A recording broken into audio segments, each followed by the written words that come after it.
Hello, welcome to this workshop in association with the University of Huddersfield. I'm here at St Paul's Hall at the University of Huddersfield, and I've entitled this workshop Faster, Longer, Higher, Louder, because I think as saxophonists that's what we aspire to do. I'm going to give you some tips and some exercises in the course of this short workshop that I'm hoping you can incorporate quite easily into your regular practice. So let's start with faster then. And what I want to talk about is how we can understand how our fingers connect with the saxophone. Because I think if we understand that connection, we can start to play with greater precision. And it's that precision that's going to help us to play faster. I've got a very simple exercise for us to do together to start with. If you want to grab your saxophone, it doesn't matter which saxophone you play, we're going to play the same notes. All I want you to do is to play a slow descending scale. And what we're going to do is we're going to deliberately close each key on the saxophone really slowly. And what you'll notice is as that key closes down, the sound becomes quite muffled and softer. And the moment that the key actually closes and connects with the saxophone, the next note, that pitch will suddenly pop out. It's a really good way of understanding what we know in theory, that as the tube gets longer, as we close the keys, then the pitch gets lower. And by doing this short exercise, we really feel what our fingers are doing for that process.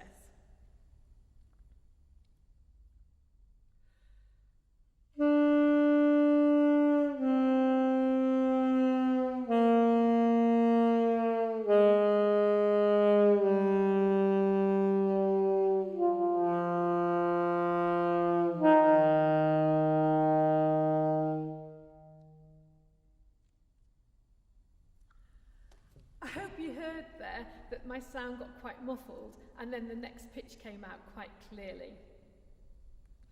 The other thing to be wary of then is, or be aware of, is that the moment that the key actually closes, that's it, the next note will pop out. Sometimes we're guilty of closing our keys with too heavy a finger pressure or too loud a key noise. And there's really no need. Once that key is closed, that's it. The note's going to play fine. When you've played that exercise, what we've got to try and do now is we've got to try and get a precision where the note closes exactly really fast. It doesn't matter if we're playing the notes quite long. The moment we choose to change notes, that movement needs to be very fast. What I want you to do now is I want you to do the same simple exercise, but this time I want you to deliberately close the next key very, very fast, but remember to keep your fingers light.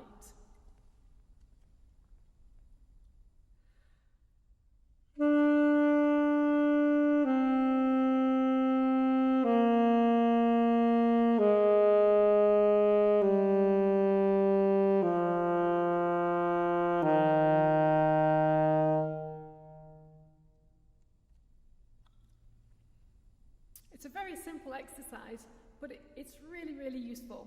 So remember, practice this exercise really slowly.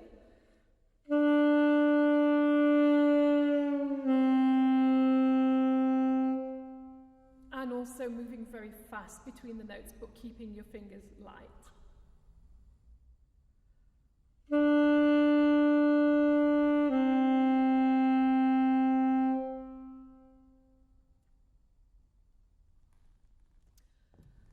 Something that a lot of saxophonists do regularly in their practice, which is something I'd like to encourage you to think about, is what we call mechanical exercises. It's kind of a development on the scale that I've just shown you, what we do is we take just a couple of notes and we play between them slowly, trying to make sure that we match exactly the rhythm and the sound between these two pitches, whichever notes we've chosen. And what we start to realise is that depending on which digit we're using, sometimes we're more or less clumsy with the movement. And by doing these exercises regularly, we can start to even out our finger work and get rid of any element of clumsiness, which of course ultimately is going to enable us to play faster. There are some simple exercises here for you to try, and the way to do these is ideally with a metronome. You're going to try and play them really nice and evenly in time. So I've got my metronome on a subdivision, so every time I move notes, I'm going to try and stay precisely with my metronome. And while I'm playing this exercise, I'm really thinking about how my fingers feel as I move between these two pitches. And I'm also going to try and make sure I stay nicely connected with my pearls, so that I'm trying to keep my fingers above the pearls and not moving too far as I try these exercises.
This exercise can be done on all sorts of different notes, all across the whole range of the saxophone. A really useful way to do mechanical exercises is to take a tricky passage that you've been working on in one of your pieces and to really break it down into just 2 or 3 or 4 notes and go around and around, just like we've done on these ones. The examples I've shown you, the reasons I've chosen those pitches is that these fingers tend to be quite weak, so the G to the A and the D to the E work these fingers. And also switching between fingers can get quite clumsy. And then that final one, going over the break between the lower and upper registers, that's also tricky. That also brings in another complication that we have as saxophonists, where we need to try and match our tones, match our dynamics between notes. And that's something that as you get more used to working with mechanical exercises, you'll probably find yourself using these exercises to think about tone matching and dynamic matching, and also to pay attention to intonation comparisons as well. Another thing you can do with mechanical exercises is to use larger interval jumps. Again, if you've got a tricky interval that you're trying to master, just put it into one of these exercises. And you don't need to limit yourself to a certain speed. always worth starting very slowly. We just did crotchet 60 in those examples. You could start slower, of course, but you can play them at whatever speed you need for whatever it is you're working on. So that sense of precision and that understanding how our fingers feel as we move between notes, that's a way how we can ultimately learn to play faster. One final exercise I'm going to show you now on how to play faster, and it's that classic thing. At some point we just have to go faster. We've done our work, we know how our fingers feel, but now we have to go faster. And what I recommend you do here is to take a very simple phrase, or in this instance I've just taken part of a scale, and we're going to play it at double speed and then double speed again.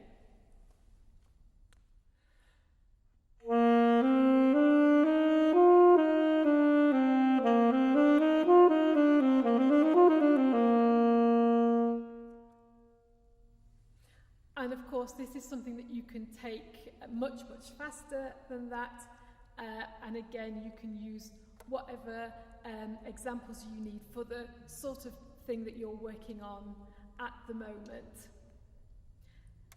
There are some small, short exercises that you can incorporate into your daily practice, and I think after a while you'll really connect with your fingers, and that's going to help you to play faster.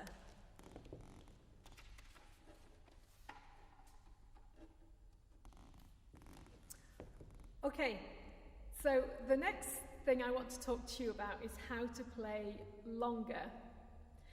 And what I want you to do is I want you to get in a habit of playing a note for as long as possible.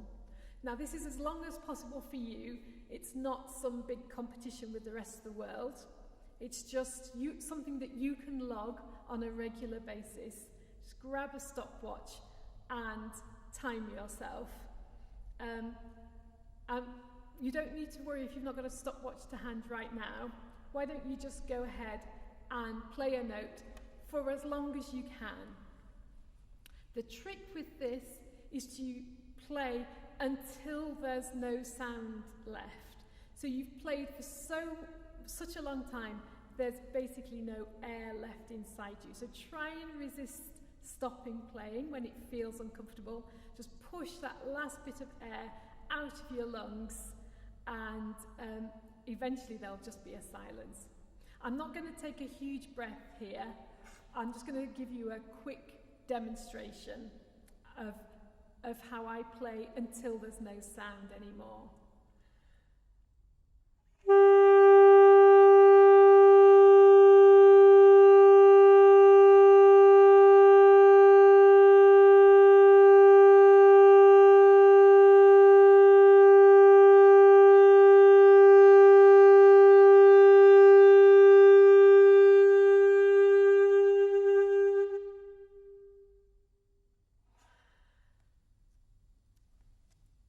Now that's not something we often do.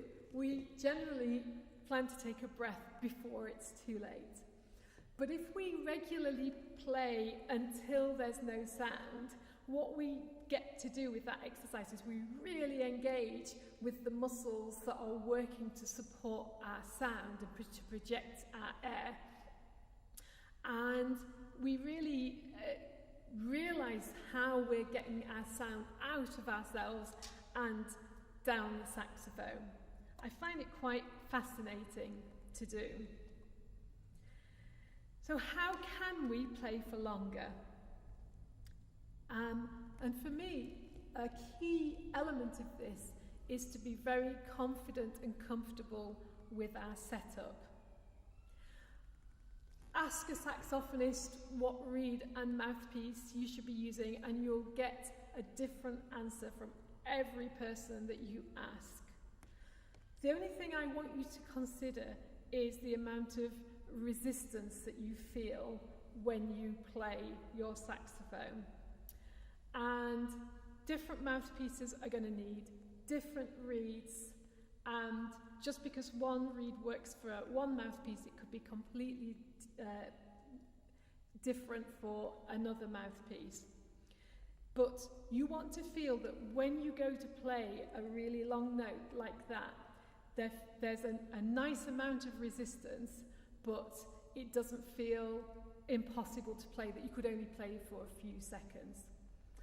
So definitely work to see that you feel comfortable with your setup. The other thing that's really important to spend some time on every day is your support, taking in a good low lungful of air and then really using that air.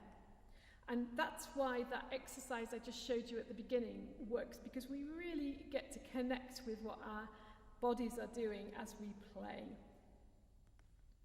I have an exercise that I do every day, which I think is really, really useful. And a lot of saxophonists do this. It's playing the mouthpiece on its own regularly. If you think about it, the saxophone creates the sound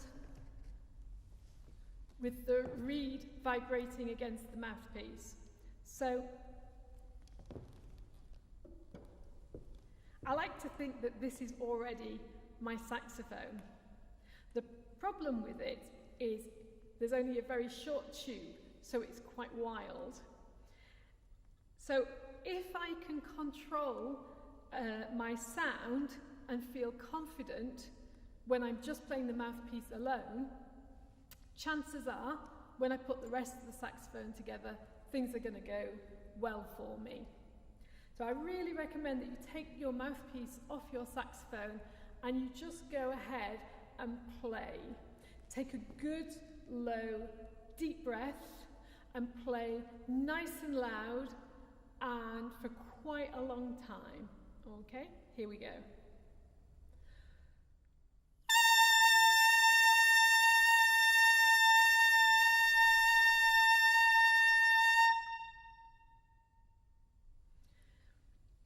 Now, if when you did that, you had to have a few goes to start the sound, or you had a strange squeak rather than some pitch or other, that suggests to me that the setup isn't quite right for you. So definitely have a few more goes. Try not to hold back when you do it. Play with confidence. If a note doesn't emerge, that's when you might consider your setup, and also make sure your embouchure feels nice and strong and confident when you go to play. There is a kind of agreed set of pitches for the different sized mouthpieces for the saxophones. On the alto saxophone, it's generally considered that you should try and produce a concert A. Now, by concert A, obviously saxophones are transposing instruments. By concert A, I mean the pitch that you would hear if you played the piano, or if you have a chromatic tuner. You want the tuner to register the note A.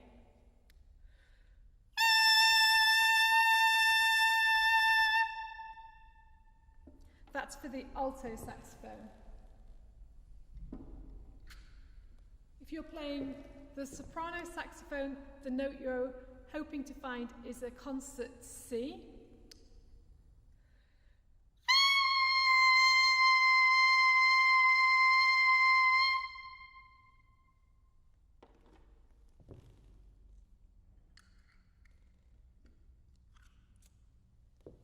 For those of you with the tenor saxophone, it's a concert G.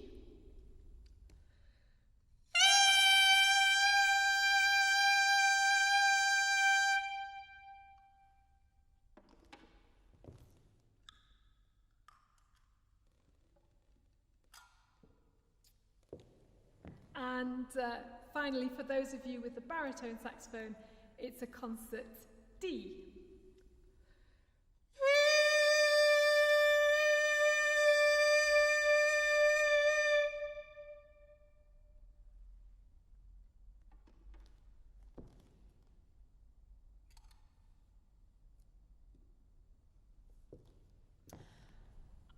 enjoy playing all of the saxophones, and something that I've worked on a lot over the years is to make sure that my setup feels really comfortable no matter which saxophone I'm playing. So as I move from the soprano to the alto to the tenor to the baritone, that resistance that I talked to you about a few minutes ago feels roughly the same. And that's where I feel confident with the way I push my sound through my saxophones. I feel like my support, no matter which instrument I'm holding, is similar, and hopefully, ultimately, that means that the way I can play, for how long I can phrase, and the sorts of playing I think about doing can be the same no matter which saxophone I happen to be playing on.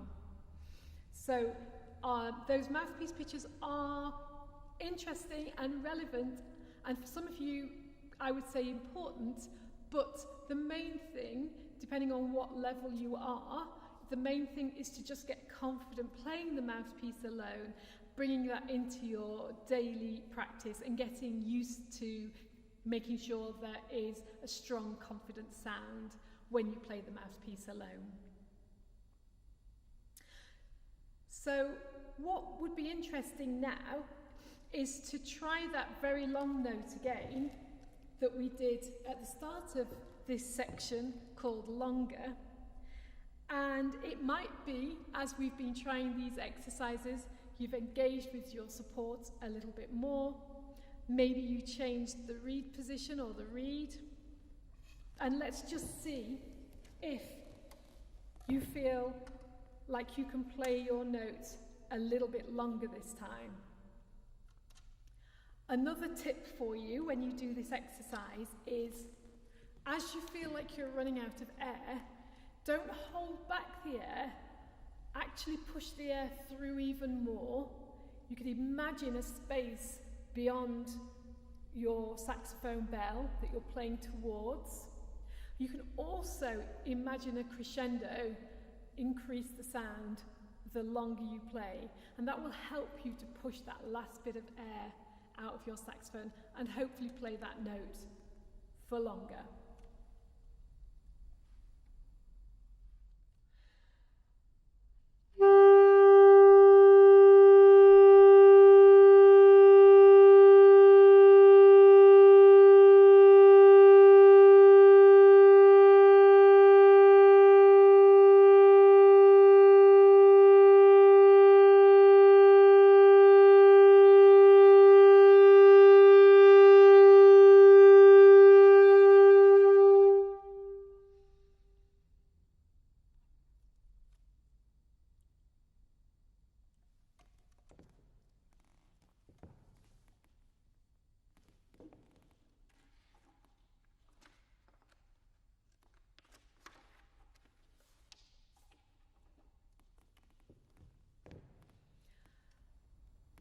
The third part of the workshop is higher.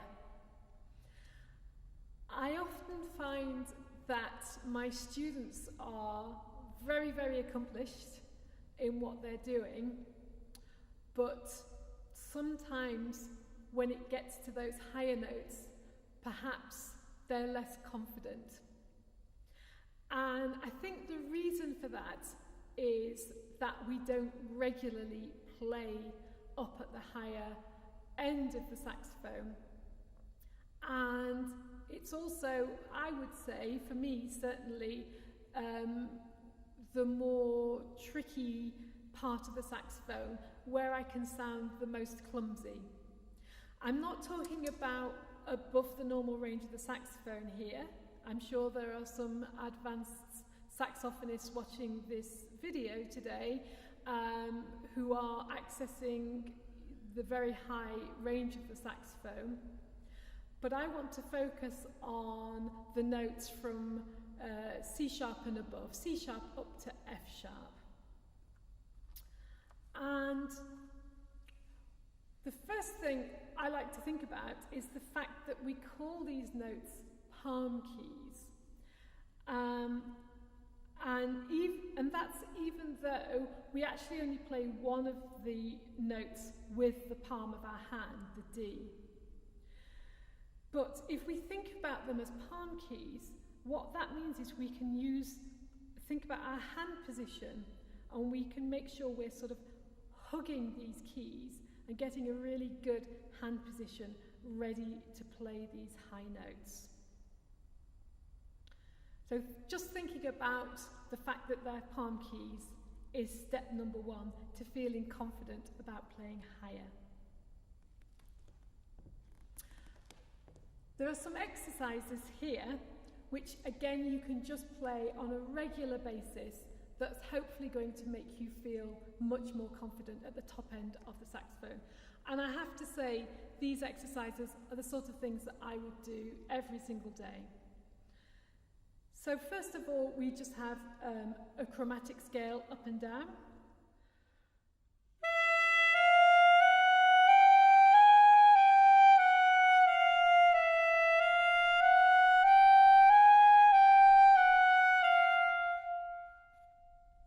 And then bringing in the top F sharp, for those of you who've got a top F sharp key.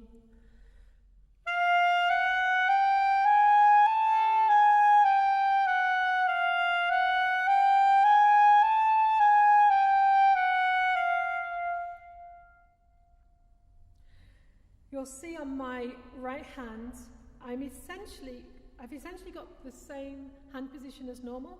I've just brought my hand up to the top E key, and then we use this finger for the F sharp. So the hand position stays very natural, and I make sure that I'm not worrying about trying to find these keys. They're just under my hands if I think about having a good hand position. The next two exercises are just going up and down the palm keys, but instead of in semitones, these next exercises are in whole tones.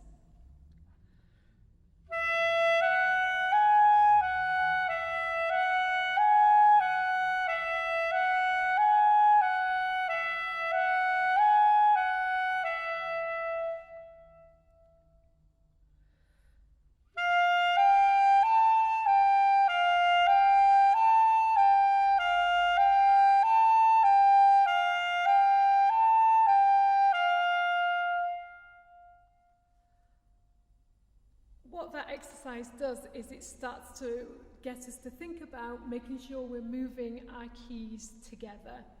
And it's surprising how clumsy we can be up there. It's something that we do have to practice regularly.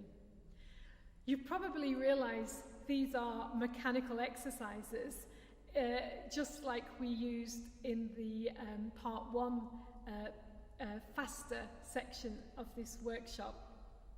And it really is such a good way for us to get more confident on our saxophones. But I would recommend that you regularly play up at the top end of your saxophone. And then it doesn't feel like it's this arduous task when we go higher. We can be as confident there as we are in the middle ranges. The other problem we often have is with our repertoire that we play, we simply don't play up there very regularly. So we can get quite tense with our embouchure, quite tight with our sound when we play up there. And by playing every day, we realise that it's just an extension of the tube, and the saxophone's quite happy to play. We don't need to bring in any extra tension or tightness as we play higher. So that's part 3, higher.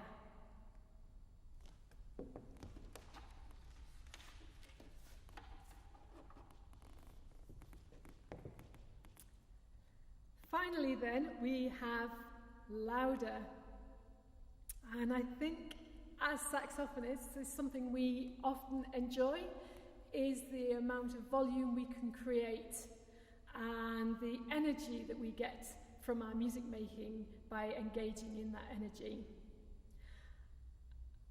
When I'm talking about louder, to be honest with you, I'm also talking about softer. It's really about dynamics in general. And we're going to be confident in our playing, the more we can control our dynamics. There's some things that we have to be really aware of when we change dynamics. Two main things really.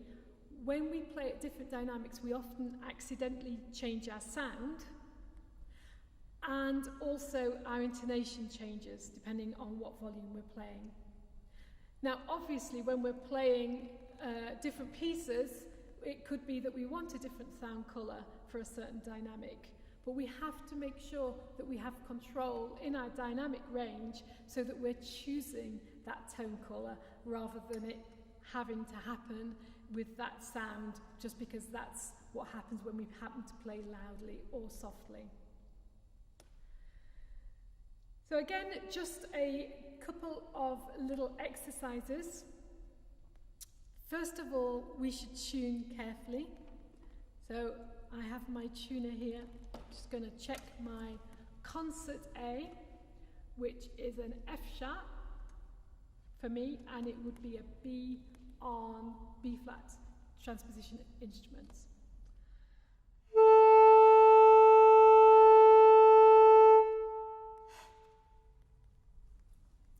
And in this first exercise, I just have F sharp written, but at different dynamics: pianissimo, piano, mezzo forte, forte, and fortissimo. And initially, what I want to do is I want to keep an eye on my tuner, and I want to try and keep the intonation the same no matter where I am with my dynamic level.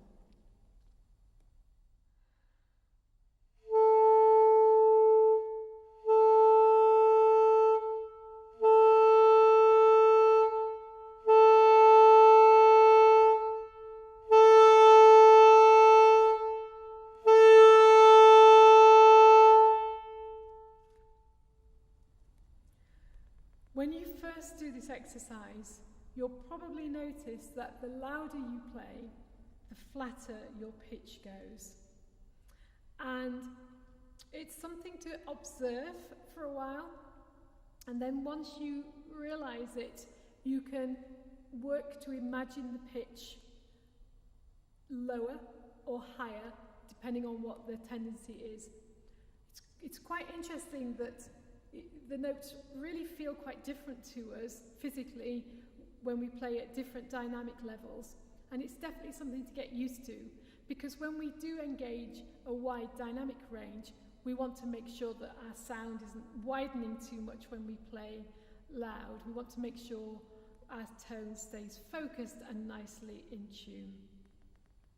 That quick exercise then, deliberately playing the same pitch but at different dynamics, is really, really useful.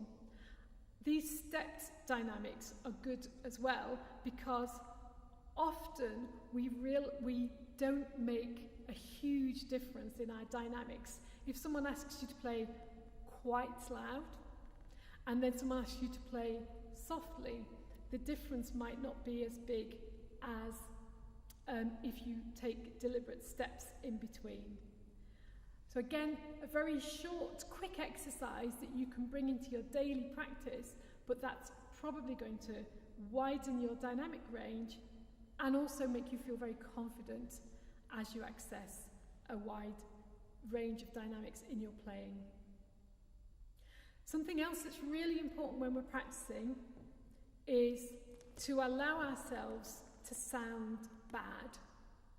We're only going to expand our dynamic range if we play softer than we can control and also louder than we can control. We do have to experiment with the extremes of our playing. So when you do this exercise, you might play a pianissimo sound and something like this might happen.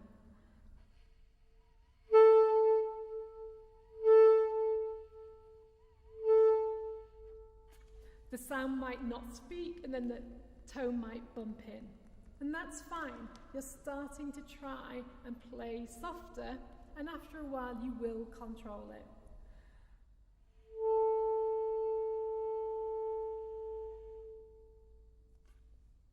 I won't won't demonstrate the other end, but it's the same thing. As we play very, very loud, the sound can get quite harsh and ugly and brash, and also it will potentially hugely affect the intonation.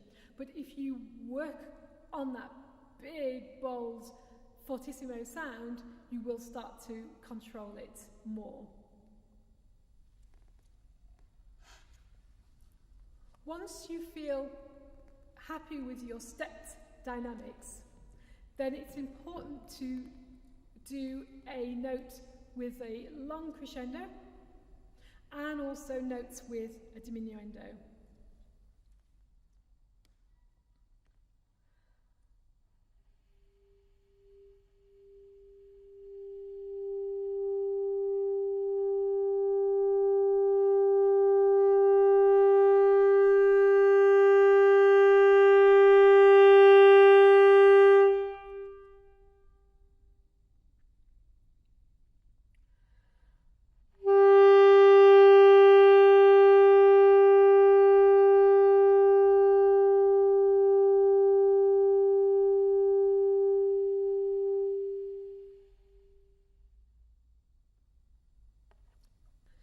When I did that exercise, I tried to make sure that my sound started from absolutely nothing and grew. And when I did the diminuendo, I tried to go right down to nothing as well, which is something for you to work on. It doesn't matter if your sound bumps up and down a little bit or abruptly cuts off. If you work to develop that softer dynamic sound, again, we're going to get that support.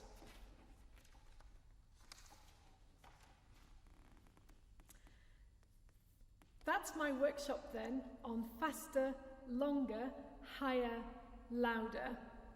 And these exercises, each one only takes a minute or two, but if you work on them regularly, I hope that you'll be able to find your playing is much more controlled, and as a result, you get more fun and enjoyment out of playing the saxophone. Thank you for listening.